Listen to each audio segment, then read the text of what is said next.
Joker 2 is set to release on October 4th, so what better way to celebrate the sequel to one of my favorite DC movies than by recreating the style of the first one. In this video, I'm going to be breaking down 3 different shots from 2019's Joker, and trying to emulate and replicate the style as closely as I can. So, let's get into it. Is this better? Is this what you wanted? I'm totally kidding. Thank you so much for your comment, I really appreciate it. We're back doing recreation videos. This is what I love to do. This is my bread and butter. Today is gonna be a lot of experimentation. I don't exactly know what I'm doing, but that's the joy of it. That's what makes these videos fun. This is the shot that I'm trying to recreate first. Can you see that? Though I wish I was cool enough to recreate the makeup and wardrobe of this shot, I'm not. The first thing that needs to be analyzed here is this very soft overhead light. And with this comes our very first issue, creating a top-down source. Using the technique of skirting, we're able to control the spillage of the light and direct it straight downwards to create the raccoon eyes effect that we see here. If there's one thing we learned from my last video, skirting lights saves lives. But to do this, we need our light to be above the actor. Usually I would do that in a space where there's like a practical light. My house does not have lights in the ceiling. I don't have stands that can go high enough, so I'm gonna sit down for this instead of standing up. Through a little arts and crafts and not the safest methods of improvisation. What am I doing here? We're able to achieve this. Now, this is a far cry from the original due to many things. Number 1, our stand sucks. Using a tripod for lighting has the unfortunate side effect of now needing your stand to be directly beside your actor. This gets rid of any possibility of shooting wide if you don't want your light stand to take up half the frame. Number 2, the overhead light is very small. This small sliver of light is not nearly enough to cover our entire actor unless we glue their body in place and make sure they don't move an inch. And number 3, it's way too bright. Obviously close these blinds here because it's blinding me, it's so bright. The original shot isn't pitch black by any means, but it certainly has more contrast than this. After fixing our skirted light, I'm gonna tape the sides up like this. Still skirting, but it's not as stupidly narrow. Closing the blinds, tweaking camera settings, and zooming in, we've got a much better looking shot. But it's still missing one of the most important parts of this image. You can't just have light on your actor. You need lighting on their surroundings too. In the original shot, this light is very clearly just the reflection of the overhead light, but we don't have the 2 things that would make that work.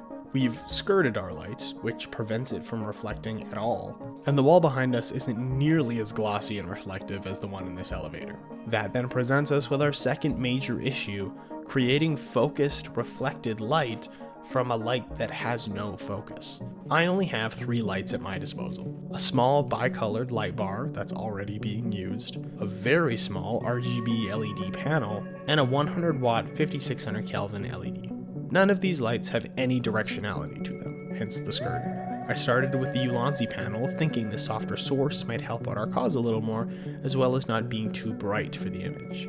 I might have been wrong. I think we're gonna try the CB100 and see how it goes. The light didn't emit nearly enough power, so I guess we're swapping to the big boy. Whoa! Whoa!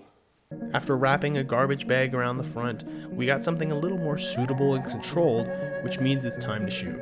This is the final image for day 1. I think that's it. I guess we're gonna find out later. Okay, so I'm in the bathroom. I wanna try and do something like this, because I think that the backlight is really cool. I really like how it's shining, like really kind of illuminating. I mean, that is what a backlight does. This shot is very unique because of the practical light that's also being used as the backlight. I decided that I would implement this practical backlight into my shot to cut down on the number of lights being used, seeing as I have so few of them. What I soon realized was that this was a mistake. Let's break down why that is. As you can see in the original shot, the subject is pretty far away from the light, making the background nice and blurry and blooming out that light. There's a couple reasons why it would be borderline impossible for me to achieve this. The first and most obvious reason, my bathroom is really small. I'm touching the ceiling right now. I'm 5'9", So, don't ask me why I chose to shoot in there, because I really have no idea. The distance that I need between me and this light just can't be achieved in here. But you may be saying, I could always just stop down my camera to like an f1.4 and have a super shallow depth of field. Yes, I totally could do that, if my camera could go down that far. Unfortunately, I was stuck shooting on the kit lens that came with the FX6, which only goes down to an f4. Ben has come in clutch. And I have access to the FX6. So it's impossible for me to get the effect in camera. But what if I diffuse the light source to the point where it looks blurred out? Well, I tried. You can totally see everything. Long story short, this light was not gonna work. After trying different setups with all three of my lights, I realized there was just no way for me to achieve this with the equipment that I had. None of the lights were bright enough, the stand was almost always in the shot, and 9 times out of 10, you could clearly tell that it was a studio light behind me. It's fair to say, I was defeated.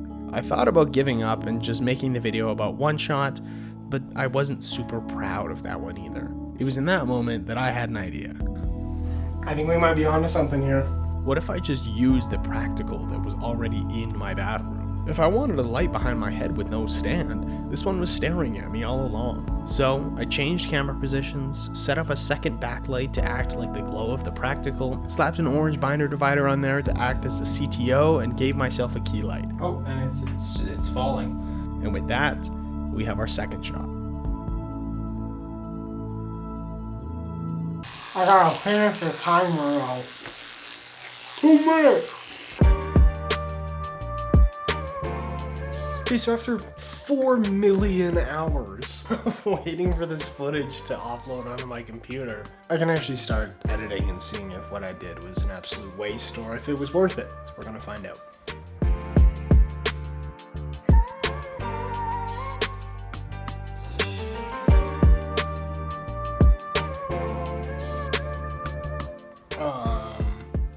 I mean, we got the general idea of it.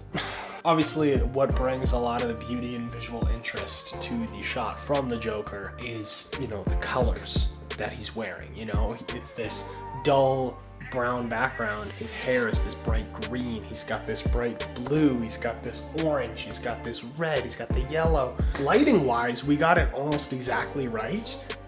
What I would have preferred to do, like I had it pretty much directly above my head. If I could do it again, I would tilt that a little forward so that it's a little in front of my face. Like I have some pretty bad raccoon eyes in here, whereas his aren't horrible. The skirting did really well. The skirting worked. It did exactly what it was supposed to do. I would just change the light.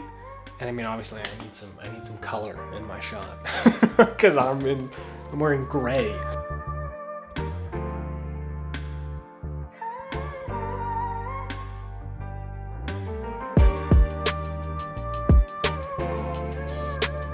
I mean, again, you know, with this shot, like, it worked. I'll say that. Did I get the beautiful glow? No, I didn't. And for that, I am a little upset. However, color-wise, we matched it pretty damn good. And of course, again, I'm lacking the beautiful costume, the contrast of his dark hair versus the white paint on his face. Like, I don't have that because my hair and my face are pretty much the exact same color. But in the grand scheme of things, I did pretty good. Okay, hi, hello. It's the next day, how's it going? Yesterday, when I had finished shooting, I wasn't 100% happy with what I had done. Obviously, you know, it's the first try, it's the first step, but I wasn't super happy with it, so I slept on it. Long story short, I'm trying it again. I learned a couple things. I don't know exactly what this guy's name is, but I watched this video. He gave me this like beautiful insight into something that's really gonna transform these shots, and so I'm gonna put it up here. I don't remember what his name is, I'm so sorry, but super helpful. Number one thing, the thing that wasn't giving me what I wanted in post in the last ones, is there wasn't enough color contrast. In the Joker, a lot of the big appeal of the imagery and everything is the color contrast. And so the first thing that I realized, I need to be pulling my shadows more towards the teal side, which makes a huge adjustment in all the stuff that I had been doing. Teal in the shadows, a little yellow in the highlights. What really matters with what we're doing right now is color temperature contrast. Not often in a shot are you going to be lighting one side of the face with 5600 and the other side of the face with 2700 Kelvin. But I learned that that's what they do.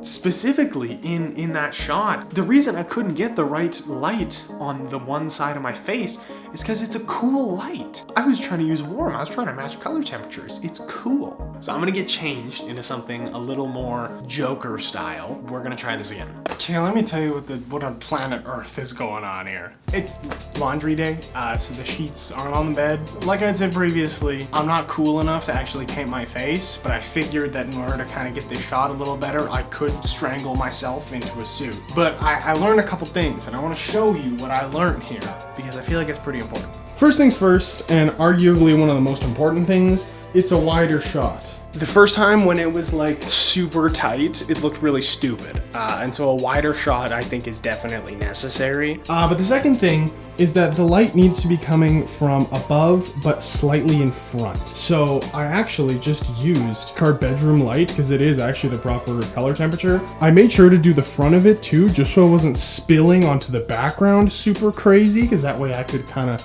control that light. I did make this originally. Thought I'd be using my light bar again. Shout out to Fruit Loops, Jumbo Fruit Loops, my bad. And then of course I have this light, which is also, you know, has garbage bags around it to kind of act kind of like a snoot. Just shine it directly at the top here and it kind of falls off nicely. But I think this is much better. I think that we can accomplish it with this. There's only one way to find out, so I gotta shoot this thing.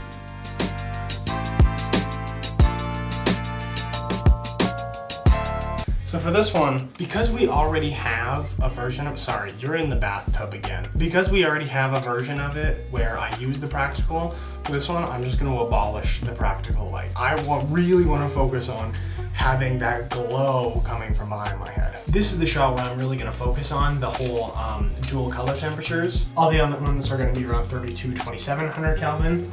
The light bar that's giving me that little kick on the side of my face, that is gonna be 56.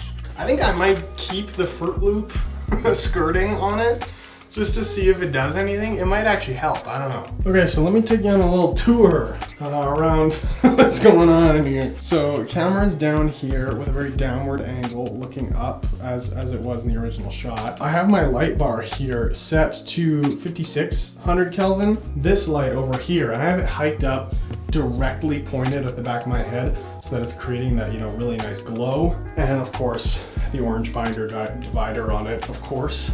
Gotta black out the mirror so it doesn't reflect anything. Black out that light, obviously. But yeah, I mean, simple enough setup. I think it's time to shoot. I think it's time to roll. This is working way better than it was before. I think this is great.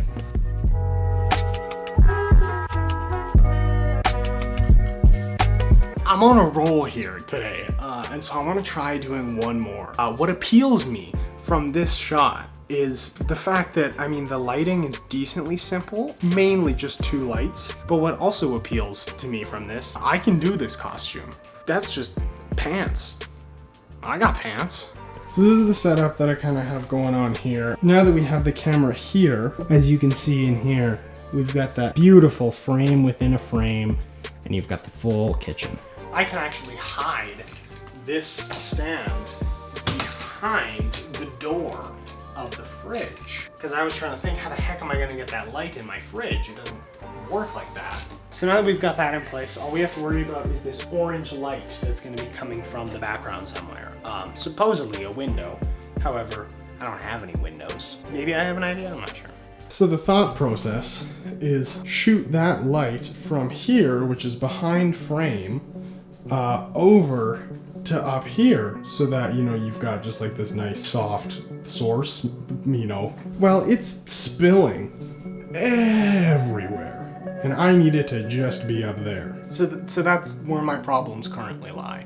You can see that the light is still spilling everywhere. However, I think that if I hide it in that back corner, I may be onto something.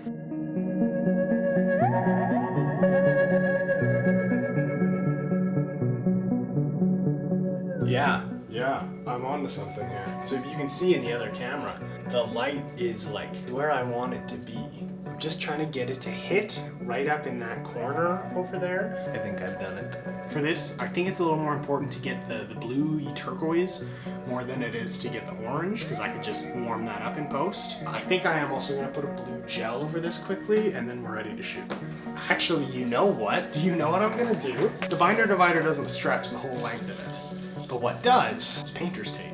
Painter's tape is blue. I'm just gonna put this over top and we're gonna see how it looks. We're using painter's tape. Okay, let's shoot this thing.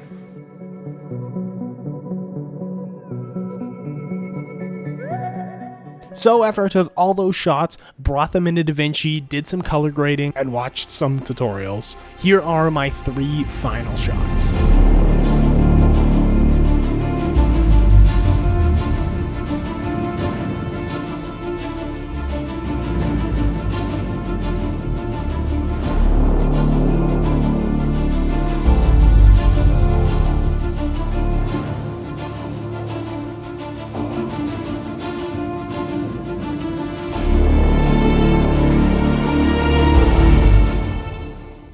So there we go. You know, is this my best work ever? Is this, you know, my magnum opus? Not really. But was this a learning experience? Absolutely. That is the main takeaway from this video, I feel like, for me. I think this is a really great example of shots looking like they don't take much work and looking like very simple setups. But then when you actually get into the meat and potatoes of it, they're hard. They're not nearly as simple as you think. Doing stuff on a budget and with, you know, very minimal equipment is always an issue. You know, it's never going to be the easiest thing in the world. But with these ones, you know, I definitely potentially might have bitten off a lot more than I could chew. But I think the deeper you get into things and the more that you want to continue improving things, the harder it gets when you only have 3 lights and like no grip equipment.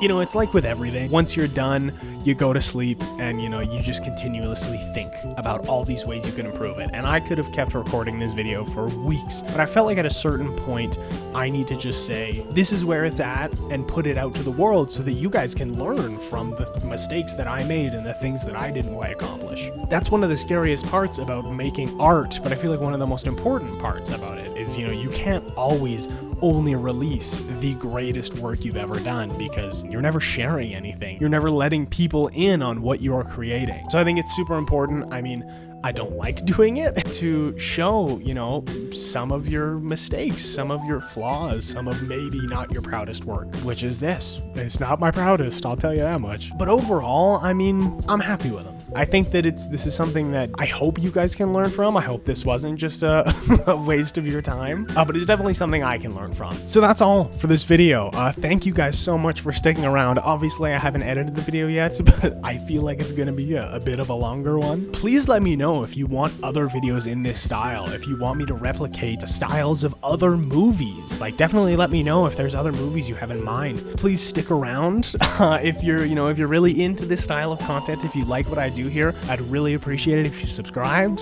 Stick around to see, you know, what we've got coming up. If this video does well, I have a feeling I'm gonna do a lot more in this style. And in talking about that, thank you so much to the incredible community of people that we have grown here over the past like week. I think my channel has quadrupled in the subscriber count. Genuinely, like, one of the best feelings in the world is seeing all of the love and support and engagement that you guys have been making with my channel and my content. Like, I read every single comment. I looked at every single subscriber that came in. I want to do this for the rest of my life. This is so much fun making these videos, and I want to continue making these videos for you guys.